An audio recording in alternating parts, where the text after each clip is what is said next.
آج میں Parkinson's disease پر بات کروں گی، جو ایک ترقی پذیر نیورولوجیکل بیماری ہے، بنیادی طور پر حرکت کو متاثر کرتی ہے۔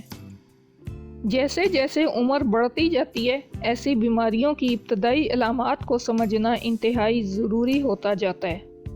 50 سال کے بعد ہمارا جسم کئی اہم تبدیلیوں سے گزرتا ہے، جس کی وجہ سے یہ اور بھی اہم ہو جاتا ہے کہ ان علامات پر دھیان دیں جو پارکنسنس ڈیزیز کے آغاز کا اشارہ دے سکتی ہیں۔ ہمیں ان ابتدائی علامات پر کیوں توجہ دینی چاہیے؟ کیونکہ ابتدائی تشخیص بیماری کے علاج پر گہرا اثر ڈال سکتی ہے۔ ان علامات کا پتہ چلانا نہ صرف آپ کو خود مختار بناتا ہے، بلکہ آپ کو صحت کے نتائج کو بہتر بنانے کے لیے پرو ایکٹیو اقدامات اٹھانے کا موقع بھی فراہم کرتا ہے۔ اگر آپ یا آپ کے کسی عزیز کو حرکت، ہم آہنگی یا موڈ میں معمولی تبدیلیاں نظر آ رہی ہیں، تو یہ صرف بڑھاپے کا نتیجہ نہیں ہو سکتا۔ ان علامات کو محض معلومات نہ سمجھیں، بلکہ انہیں ایک پیغام کے طور پر لیں۔ اگر یہ علامات آپ اپنے آپ میں دیکھتے ہیں یا اپنے آس پاس اپنے پیاروں میں دیکھتے ہیں، تو براہ کرم صحت کے ماہر سے مشورہ کریں۔ پارکنسنس ڈیزیز کی ابتدائی اور سب سے زیادہ جانی پہچانی جانے والی علامت لرزش ہے۔ ٹریمر یہ کوئی معمولی لرزش نہیں ہوتی، بلکہ یہ ایک مخصوص قسم کی حرکت ہوتی ہے جو عام طور پر ایک ہاتھ یا انگلیوں میں شروع ہوتی ہے۔ مثال کے طور پر، جب آپ اپنا ہاتھ کچھ لینے کے لیے آگے بڑھاتے ہیں اور آپ کو ایک ہلکی غیر ارادی لرزش محسوس ہوتی ہے، تو یہ پارکنسنس ڈیزیز کا ابتدائی مرحلہ ہو سکتا ہے۔ یہ لرزش معمولی ہوتی ہے مگر مستقل رہتی ہے، اور یہ روزمرہ کی سرگرمیوں کو متاثر کرنے لگتی ہے۔ یہ اس وقت زیادہ نمایاں ہوتی ہے جب جسم کا کوئی حصہ آرام کی حالت میں ہو، جیسے کہ آپ کے ہاتھ گود میں ہوں یا آپ آرام سے بیٹھے ہوں۔ پارکنسنس کی بیماری میں حرکت کی سست روی ایک عام علامت ہے، جسے بریڈیکائنیزیا کہا جاتا ہے۔ یہ علامت آہستہ آہستہ شدت اختیار کرتی ہے اور روزمرہ کے کاموں کو مشکل اور دقت طلب بنا دیتی ہے۔ لوگوں کو ان کی حرکتیں سست، کم اور آہستگی سے ہونے والی لگنے لگتی ہیں، جیسے چلنا، جو پہلے ایک معمولی کام تھا اب ایک ذہنی کوشش بن جاتی ہے۔ پارکنسنس کی بیماری میں پٹھوں کی اکڑن بھی ایک عام علامت ہے، جو جسم کے کسی بھی حصے میں ہو سکتی ہے۔ یہ اکڑن مسلسل اور مستقل ہوتی ہے اور کسی بھی حرکت کو کرنا مشکل بنا دیتی ہے۔ جسم میں اس قسم کی اکڑن کے نتیجے میں حرکت کی حد کم ہو جاتی ہے اور پٹھوں میں درد اور تکلیف ہوتی ہے۔ پارکنسنس ڈیزیز میں پوسچر اور توازن میں خرابی آنا ایک سنگین علامت ہے، جو بیماری کے بڑھنے کے ساتھ زیادہ واضح ہو جاتی ہے۔ اکثر مریض کا جسم آگے کی طرف جھکنے لگتا ہے، جو چلنے میں مشکلات پیدا کرتا ہے اور توازن قائم رکھنے میں دشواری پیدا کرتا ہے۔ پارکنسنس کی بیماری میں خودکار حرکتیں بھی ایک علامت سمجھا جاتا ہے، جیسے پلک جھپکنا، مسکراہٹ یا چلتے وقت ہاتھوں کی حرکت۔ مریض کی یہ حرکات آٹومیٹکلی سٹارٹ ہو جاتی ہیں اور پھر وہ تھکاوٹ محسوس کرتے ہیں اور روزمرہ کے کاموں میں مشکلات کا سامنا کرتے ہیں۔ پارکنسنس ڈیزیز میں تقریر میں بولنے میں بھی تبدیلی آتی ہے۔ مریض کی آواز مدھم ہو جاتی ہے اور وہ بات کرتے وقت تیزی سے بولنے لگتے ہیں، جس سے ان کی باتیں سمجھنا مشکل ہو جاتی ہیں۔ یہ تبدیلیاں سماجی تعلقات پر اثر انداز ہو سکتی ہیں اور مریض کو الگ تھلگ کر سکتی ہیں۔ پارکنسنس کی بیماری میں لکھنے میں تبدیلیاں آنا ایک عام اور نمایاں علامت ہے، جسے مائکروگرافیا کہا جاتا ہے۔ یہ تبدیلی صرف تحریر کے سائز کو چھوٹا نہیں کرتی، بلکہ تحریر کو مزید مشکل اور دقت طلب بنا دیتی ہے۔ اس میں تحریر کا سائز بہت چھوٹا اور کھچا کھچ ہو جاتا ہے۔ پارکنسنس کے مریضوں کو تحریر شروع کرنے میں بھی مشکل پیش آتی ہے۔ قلم یا پینسل کو اس قدر مضبوطی سے پکڑنا کہ اس پر کنٹرول برقرار رکھا جا سکے، مگر اتنی زیادہ مضبوطی سے نہ پکڑنا کہ ہاتھ میں اکڑن یا درد ہو، ایک نازک توازن بن جاتا ہے۔ تحریر جو پہلے خودکار اور تیز رفتار تھی، اب ایک سست اور مشکل عمل بن جاتی ہے، جس میں زیادہ جسمانی محنت اور ذہنی توجہ کی ضرورت پڑتی ہے۔ یہ علامت ہاتھوں اور انگلیوں کی حرکتوں میں سست روی اور سختی کی وجہ سے پیدا ہوتی ہے۔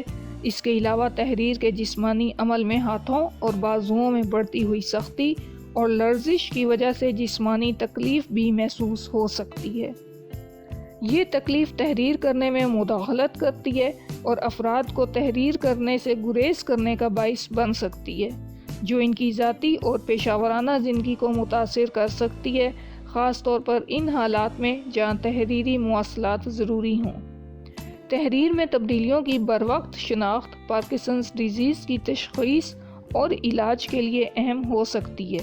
پیشہ ورانہ تھراپی خاص طور پر فائدہ مند ثابت ہو سکتی ہے، جو تحریر میں مدد دینے والے ٹولز اور حکمت عملی فراہم کرتی ہے۔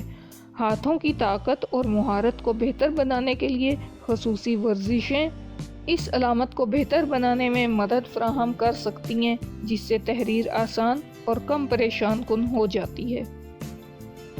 سونگھنے کی صلاحیت میں کمی، جسے ہائپوسیمیا کہا جاتا ہے، پارکنسنز کی بیماری کی ایک ابتدائی علامت ہے، حالانکہ یہ اکثر نظر انداز کی جاتی ہے کیونکہ یہ دوسری موٹر سمٹمز ظاہر ہونے سے کئی سال پہلے شروع ہو سکتی ہے۔ سونگھنے کی اس کمی سے کھانے پینے کا مزہ متاثر ہو سکتا ہے اور یہ حفاظت کے حوالے سے مسائل پیدا کر سکتی ہے، جیسے کہ آگ کے دھوئیں کا نہ سونگھا جانا۔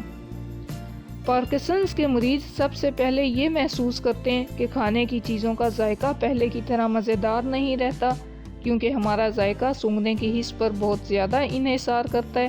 جب سونگھنے کی صلاحیت ختم ہو جاتی ہے تو کھانے کی چیزیں بے ذائقہ یا پھیکی محسوس ہونے لگتی ہیں، جس سے کھانے کا مزہ کم ہو جاتا ہے اور ممکنہ طور پر غذائی کمی نیوٹریشنل ڈیفیشنسی بھی پیدا ہو سکتی ہے۔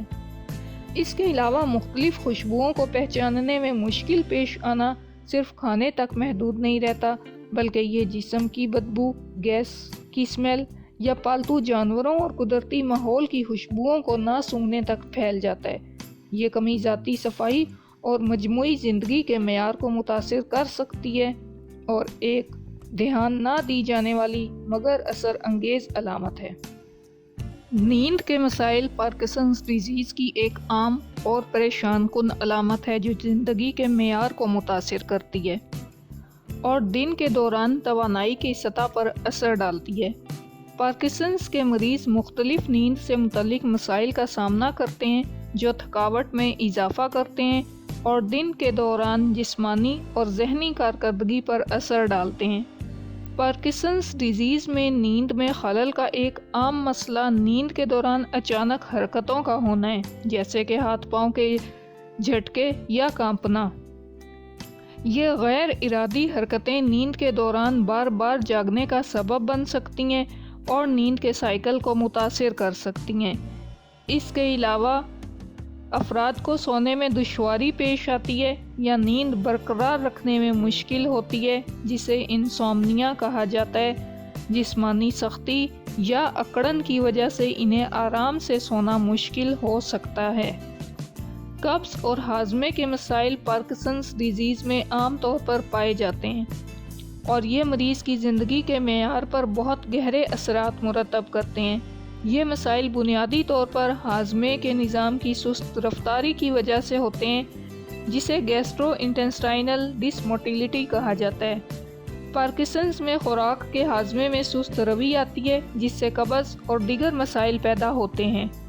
قبض کی وجہ سے فضلہ آنتوں میں سست حرکت کرتا ہے، جس سے پاخانہ سخت اور مشکل سے گزرنے والا ہو جاتا ہے، جس سے پھر تکلیف اور جلن پیدا ہوتی ہے۔ یہ علامات مریض کو کھانے سے گریز کرنے پر مجبور کر سکتی ہیں، جس کے نتیجے میں غذائی کمی اور وزن میں کمی بھی ہو سکتی ہے۔